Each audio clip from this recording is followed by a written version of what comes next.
Ngayon medyo naantala kami dun sa immigration area kasi masyadong mahaba yung pila. Pero alam nyo, pagbaba namin dito sa luggage claim, tignan nyo. Kasi nahuli kami eh. Ito yung mga luggage namin. Naubos na lahat yung mga luggage dun sa flight namin. Pero inayos nila dito. 'Di ba? Tingnan niyo naman kung gaano ka okay, 'di ba? Kaayos yung sistema nila dito sa Japan talaga.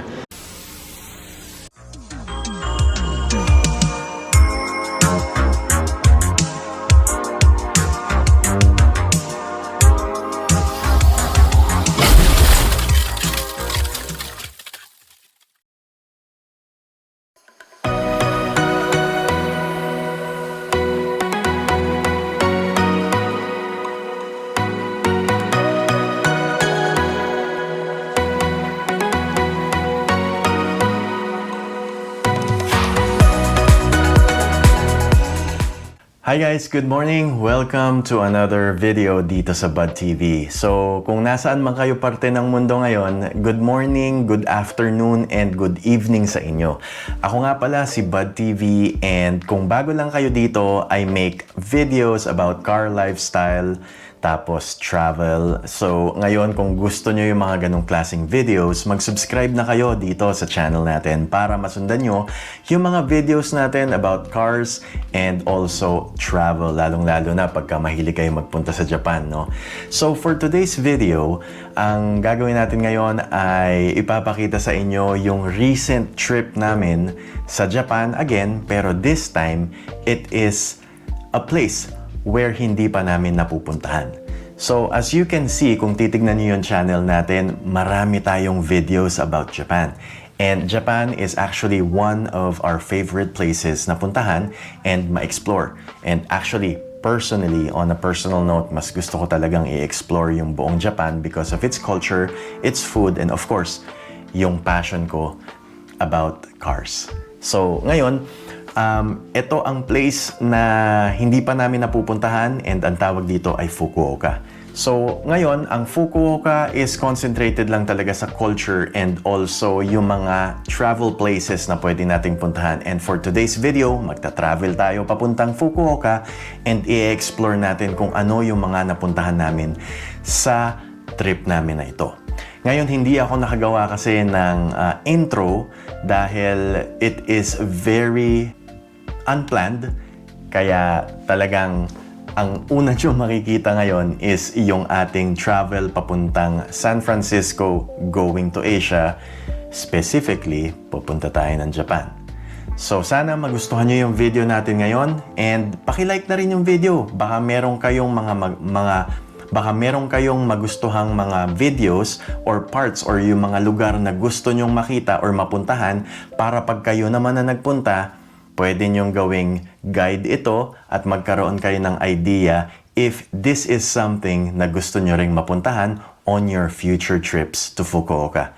So, andito na tayo ngayon. Huwag na tayo magpatagal. Ipapakita ko na sa inyo yung trip natin papuntang Fukuoka, Japan dito sa ating video for today sa Bud TV. Let's go!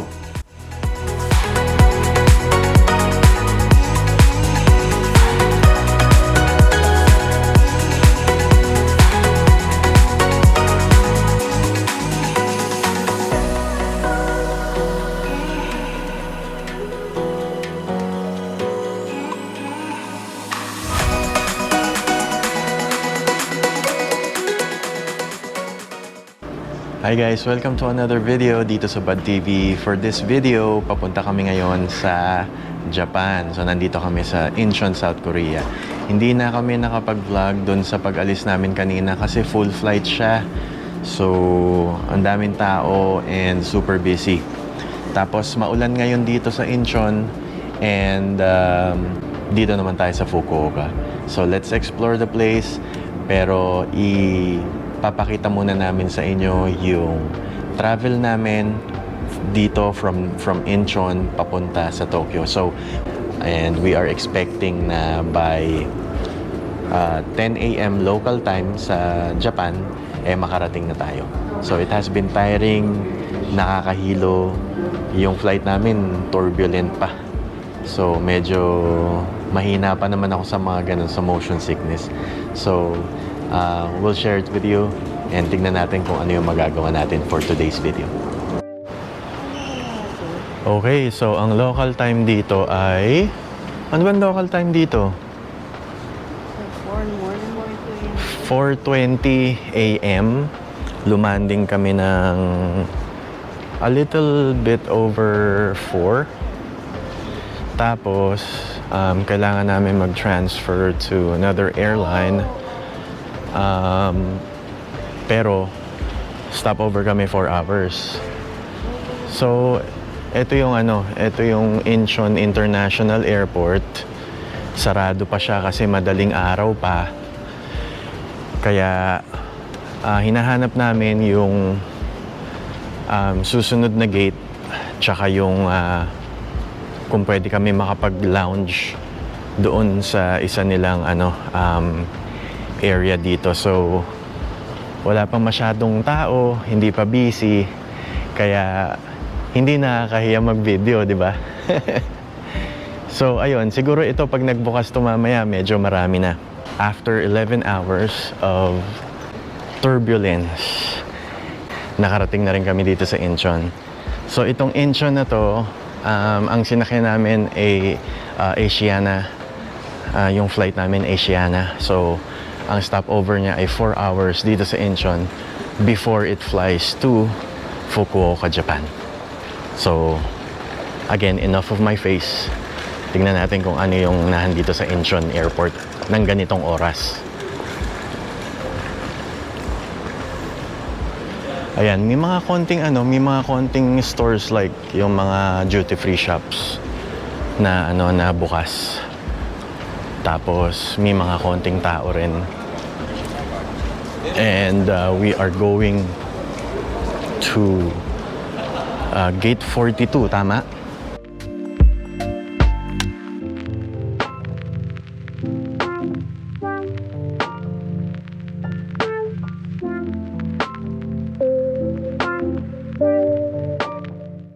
Ayun, so fin-figure out pa rin namin yung yung lounge kung paano kami makaka-avail. Andito pa rin kami sa lobby ng transfers. Naalala ko nung nagpunta kami doon sa last time na nagpunta kami dito sa Korea, umuulan din. Tapos ngayon, lumanding kami ngayon, umuulan din. So, parang pareho lang. But don't get me wrong, hindi kami pupunta dito sa Korea. Nag-stop over lang kami kasi ang pinaka-main destination namin is Fukuoka. So, after a few hours, sasakay ulit kami ng eroplano. Thank God, 1 oras lang siguro ito, yung biyahe na ito mula Incheon papuntang Fukuoka, Japan. And then from there, finally makakapahinga na tayo. Samahan nyo kami dito ngayon para malaman natin kung ano ang kakahinatnan natin, and hopefully malokita natin yung lounge para makapag-relax tayo for a few hours before tayo ulit sumakay ng isa pang flight papunta ng Fukuoka. Dito tayo ngayon sa Sky Hub Lounge. Ang daming tao. The time is 5:57 a.m. Daming tao ngayon. Tsaka sama rin talaga ng panahon. Ngayon, tignan natin kung ano yung mga pagkain dun. Tapos, we'll see kung meron akong magustuhan. Tikman natin. Okay? Let's go. Ngayon, punta tayo sa mga food. Tingnan natin kung ano yung pwede natin makain. Ito, may fried rice. Ano to? Fried chicken?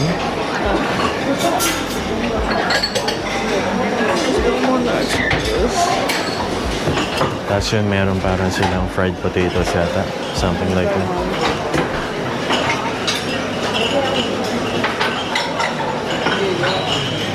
Samahan mo ako. Tingnan natin kung ano. Meron din silang salad station.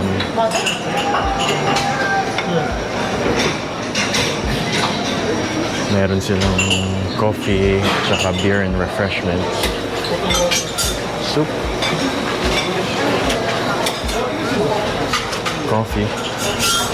May instant noodles din sila.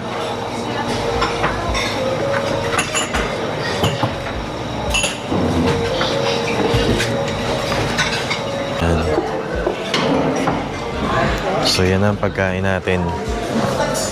So kumuha tayo ng ng chicken, yung Korean fried chicken. Kumuha tayo ng noodles.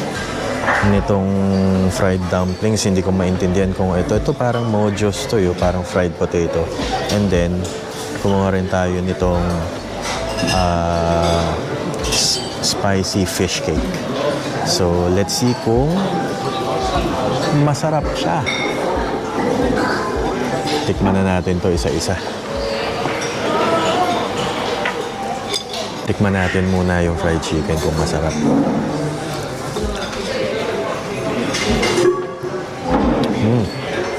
Ano siya, sweet and spicy siya yung fried chicken.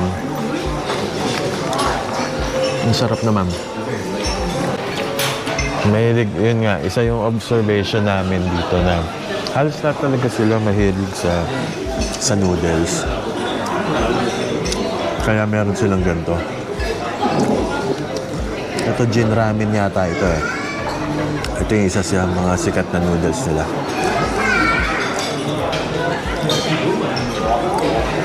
Tapos itong Sky Hub na to, accessible naman siya as a perk sa credit cards ninyo kung meron. So I suggest na check nyo muna. Tapos pwede rin siyang ma-avail through walk-ins. Ang alam ko pag adults is nasa $45. Tapos pagka children naman ay $19 naman siya. So kung medyo matagal yung stopover nyo or layover nyo, pwede kayo dito. Pero ang alam ko, ang general rule yata ay 3 hours before your flight, pwede kayong mag-avail ng Sky Hub Lounge. Located siya sa second floor, malapit sa gate ninyo, kung saan yung boarding gate ng inyong flight. Tikman naman natin to noodles. Siyempre, wala naman tayo expect sa noodles kasi same lang naman siya. Pero kumuha lang ako nito para mainitan yung tiyan ko.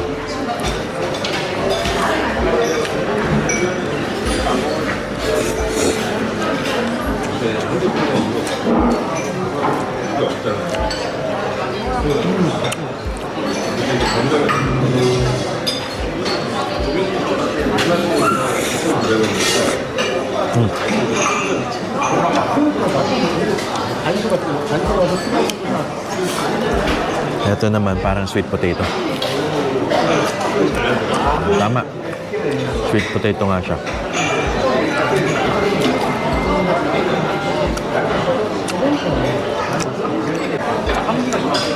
Ito naman, tingnan natin kung ano laman.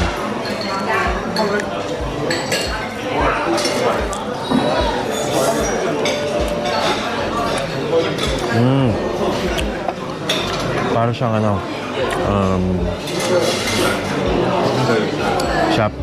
japchae ang laman. Tapos meron siyang nakadumpling siya na japchae.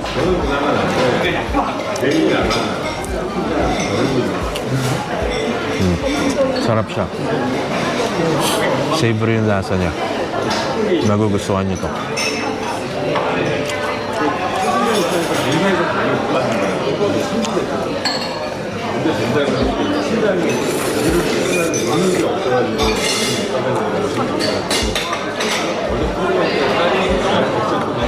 Lastly, tikman natin yung fish cake naman.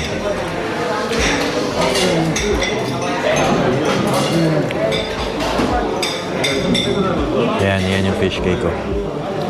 Tikman natin kung ano lasa.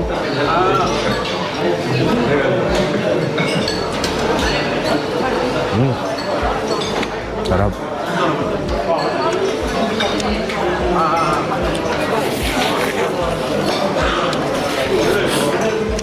Good choice yung nakuha ko. Sarap siya. Maraming kumukuha nito doon.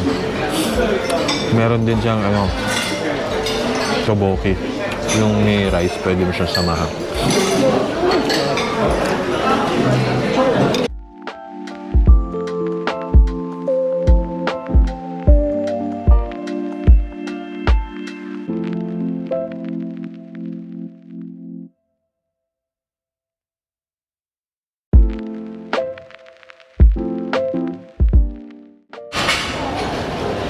Guys, on the way to the gate, after namin ng lounge, nakita namin tong Dunkin Donuts na to. Wow! Tignan mo yung logo nila, Dunkin Donuts pa, no? Pero in other places, it's only called Dunkin. Tapos, ang maganda dito, you could go and fall in line. Tapos, you could get to choose whatever donut you want. Dito tayo sa loob.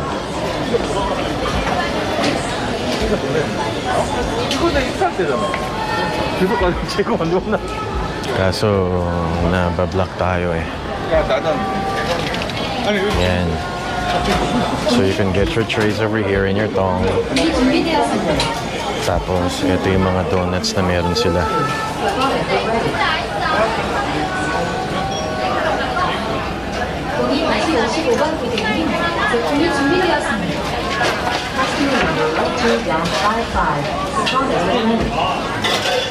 Tapos may mga bottled drinks naman dito. Ngayon, after you're done picking up your donuts, pwede ka nang pumila. Tapos bayaran mo na dito sa area na to.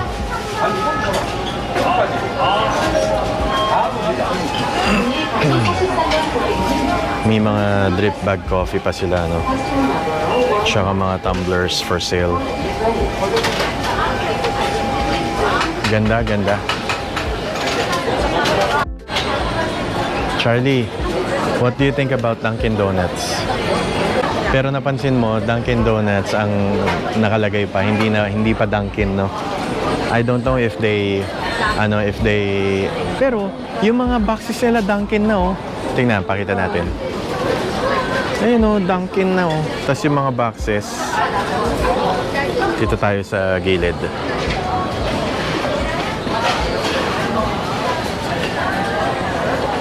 Ayan, oh, Dunkin na. Dunkin na siya. Pero yung logo nila, Dunkin Donuts pa rin.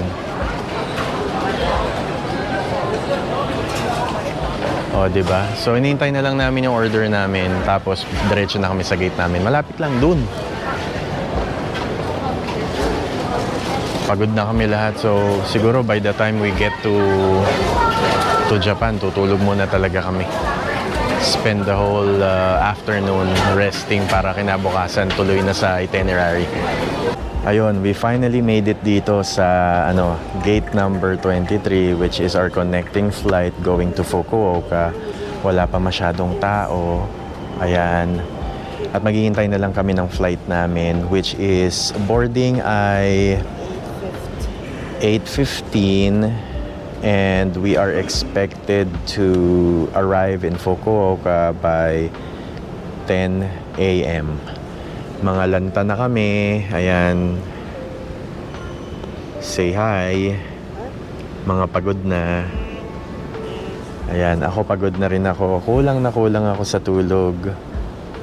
Kaya yung flight na to is so tiring talaga. But then, again, once na nandun na tayo sa Fukuoka, makakapagpahinga na tayo ng mabuti. Tapos, we can start our itinerary sa Fukuoka. Remind ko lang din kayo na this is our first time going there sa prefecture na yon. And very excited kami na ma-discover yung mga pwedeng mapuntahan doon sa area na yon. Kaya, diyan lang kayo, tsaka samahan nyo ako na ipakita sa inyo yung mga pwede nating mapuntahan pagka kayo naman yung nagpunta. These are travel suggestions para pagka nagkaroon kayo ng plans to go there, pwede nyong pagbasihan tong mga pinuntahan namin. Okay guys, after 1 hour, we finally made it here dito sa Fukuoka, Japan. Ngayon, medyo naantala kami dun sa immigration area kasi masyadong mahaba yung pila. Pero alam nyo, pagbaba namin dito sa pagbaba namin dito sa luggage claim. Tignan nyo. Kasi nahuli kami. Ito yung mga luggage namin. Naubos na lahat yung mga luggage dun sa flight namin. Pero inayos nila dito. 'Di ba? Tingnan niyo naman kung gaano ka okay, 'di ba? Kaayos yung sistema nila dito sa Japan talaga. So, they put it here para i-claim na lang namin kasi wala na doon. Wala na rin doon sa kabila. Carousel 3 yata kami. Pero ito lahat yung luggage namin. So, ayun, wala lang. Nireport ko lang sa inyo kasi ang saya dahil hindi namin kailangan magpunta doon sa baggage claim para i-check at hanapin yung baggage namin. Pero eto na siya. Okay, so diretso na tayo sa hotel kasi exhausted na kami. Kita-kita tayo doon.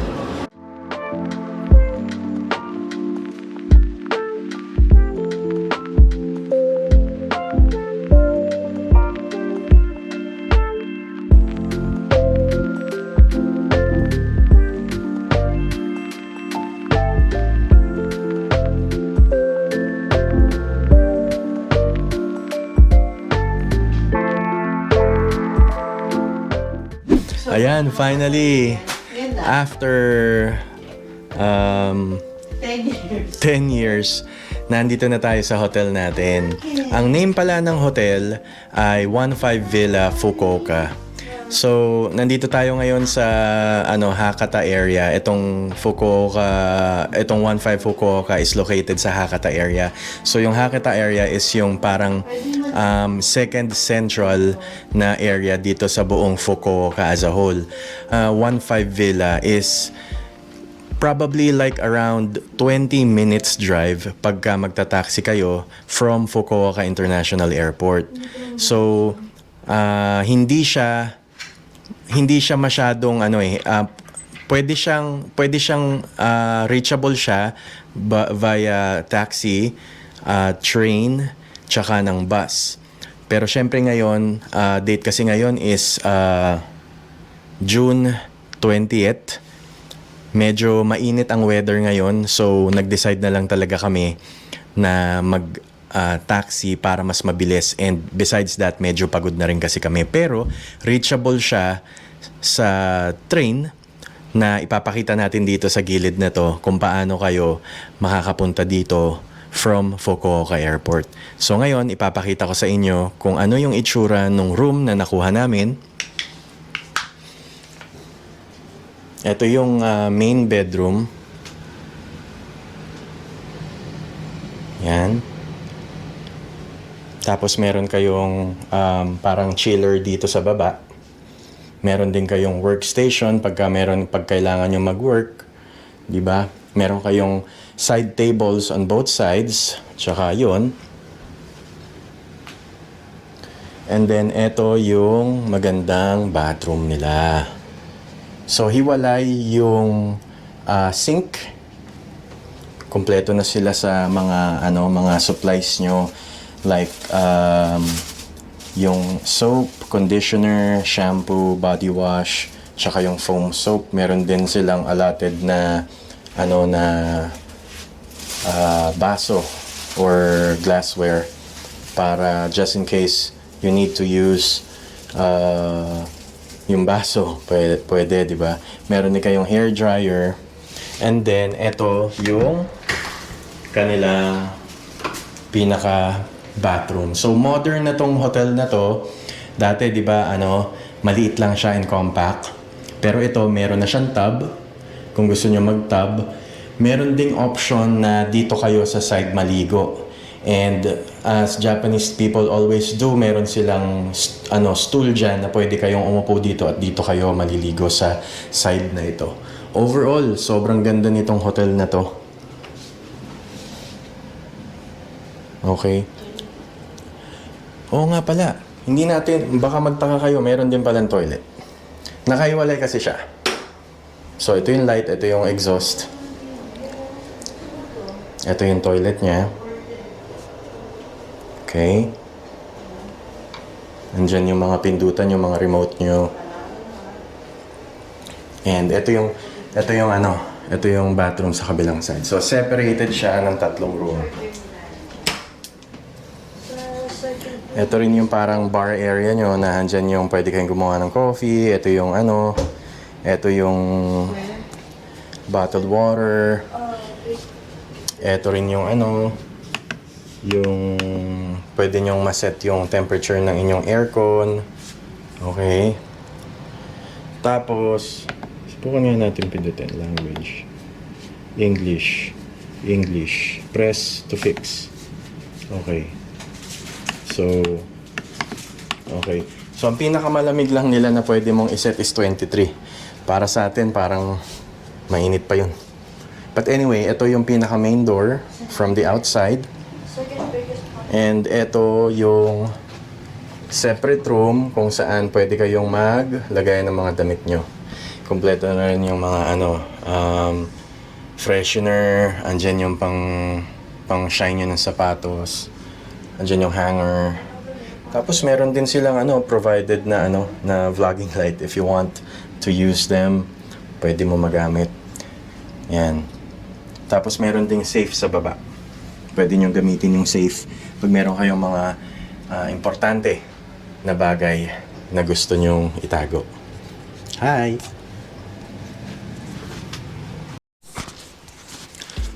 Okay guys, so ayun, pinakita ko na sa inyo yung mga amenities nila.